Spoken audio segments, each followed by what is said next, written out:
Miss Aviva from the Ridgefield Public Library in Ridgefield, New Jersey, and I'm going to read to you How Chipmunk Got His Stripes by Joseph Bruchek and James Bruchek, with pictures by Jose Arrego and Ariane Dewey.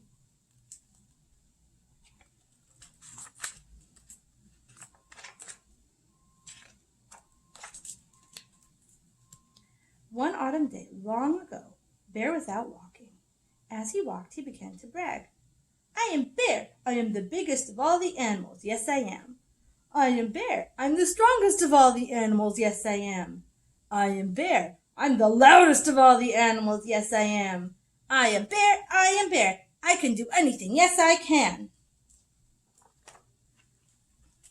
As soon as Bear said those words, a little voice spoke up from the ground. "Can you really do anything?" Bear looked down. He saw a little brown squirrel standing on his hind legs.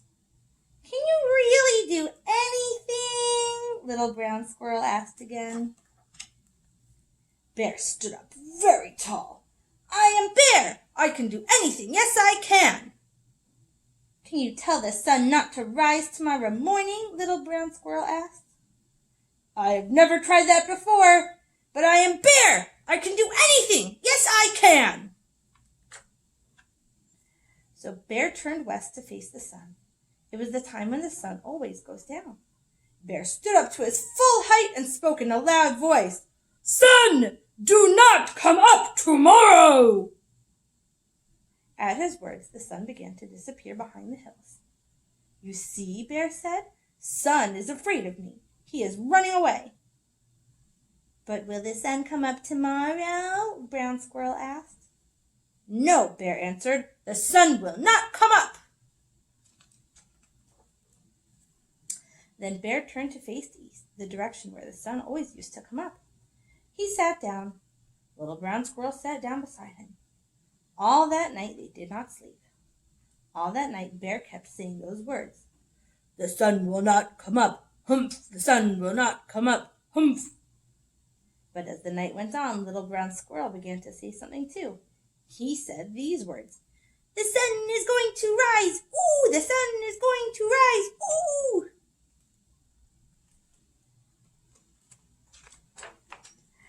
All through the night they sat there.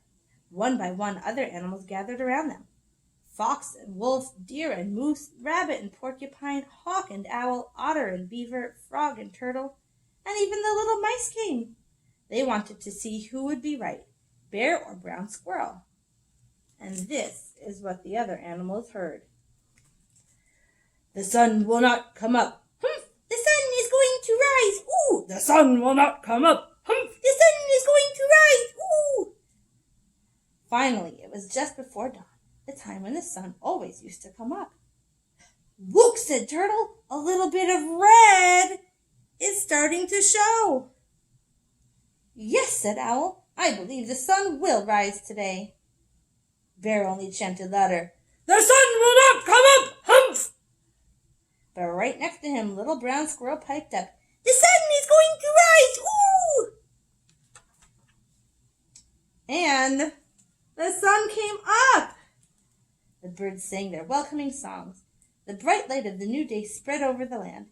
Everyone was happy, except for one animal. That animal was Bear. He sat there with his head down and a grumpy look on his face. The happiest animal of all was Little Brown Squirrel. "The sun came up," he chirped. "The sun came up, the sun came up, the sun came up." Brown Squirrel was so happy that he forgot what his wise old grandmother had told him when he was very young. "Brown Squirrel," his grandmother had said, "it is good to be right about something. But when someone else is wrong, it is not a good idea to tease him." Now Little Brown Squirrel began to tease Bear. "Bear is foolish, the sun came up. Bear is silly, the sun came up. Bear is stupid, the sun..." Whomp! Bear's big paw came down on Little Brown Squirrel, pinning him to the ground. Bear leaned over and opened his huge mouth. "Yes," Bear growled, "the sun did come up. Yes, I do look foolish, but you will not live to see another sunrise. You will not ever tease anyone else again, because I, Bear, am going to eat you!" So Brown Squirrel thought fast. "You are right to eat me," he said. "I was wrong to tease you. I would like to say I am sorry before you eat me, but you are pressing down on me so hard that I cannot say anything. I cannot say anything at all. I cannot even breathe. If you would lift up your paw just a little bit, then I could take a deep breath and apologize before you eat me." "That's a good idea," Bear said. "I would like to hear you apologize before I eat you." So Bear lifted up his paw. But instead of apologizing, Brown Squirrel ran! He ran as fast as he could toward the pile of stones where he had his home. He had a tunnel under those stones and a nice warm burrow deep underground. Little Brown Squirrel's grandmother stood there at the door, waiting for him. "Hurry, Brown Squirrel," she called. "Hurry, hurry!" Little Brown Squirrel dove for the door to his home, but Bear was faster than he looked. He grabbed for Little Brown Squirrel with his big paw. Bear's long, sharp claws scratched Brown Squirrel's back from the top of his head to the tip of his tail. But Brown Squirrel got away. Deep down in his burrow where Bear couldn't get him, Brown Squirrel curled up next to his grandmother and slept all winter while those scratches on his back healed. When spring came again, Little Brown Squirrel came out of his hole and looked at himself. There were long pale stripes all the way down his back where Bear had scratched him. He was Brown Squirrel no longer. He was now Chipmunk, the striped one. And that is how Chipmunk got his stripes. Ever since then, Chipmunk has been the first animal to get up every morning. As the sun rises, he scoots to the top of the tallest tree to sing his song. The sun came up, the sun came up, the sun came up, the sun came up.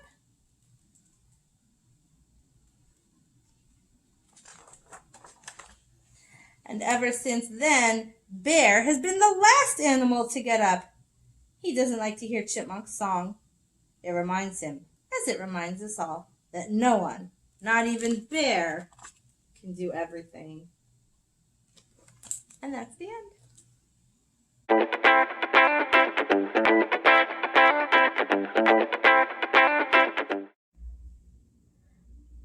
In this week's craft kit, you will see 4 wooden spools, 3 pieces of string, 1 long and 2 short, 5 wooden beads, a pair of popsicle sticks, and some colorful beads. The first thing you want to do is glue your 2 popsicle sticks together in an X, either using hot glue or regular glue, so you can give it enough time to dry. First, you are going to thread all 3 pieces of string through 3 of the spools. It's easier if you do them all at once like this.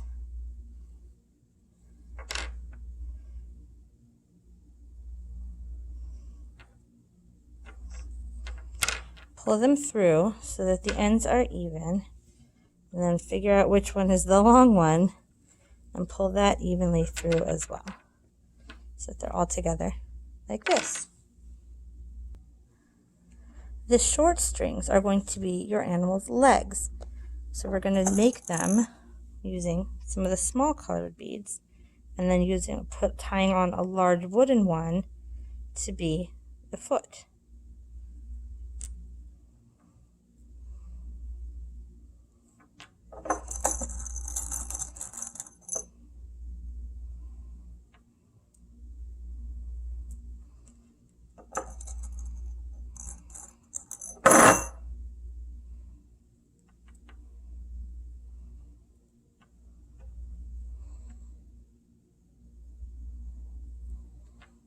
Okay, tie a knot at the bottom so that the beads don't fall off.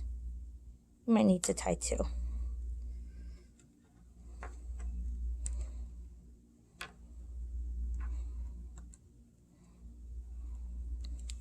Do this for all 4 short ends.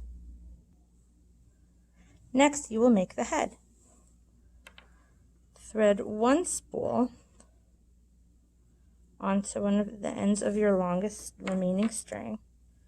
then one bead, and then one more spool. Now you are going to pass your string underneath the spool and then backwards through the bead, which might be a little bit tricky, but keep trying. If you have a thick needle, that might make it a little bit easier to do. There we go. Then tighten it so that it's close to the neck, and there, you have a head. Last, you're going to attach both strings to the X of popsicle sticks that you made so that you have a puppet that can walk. Try to tie the strings so that the legs will be even.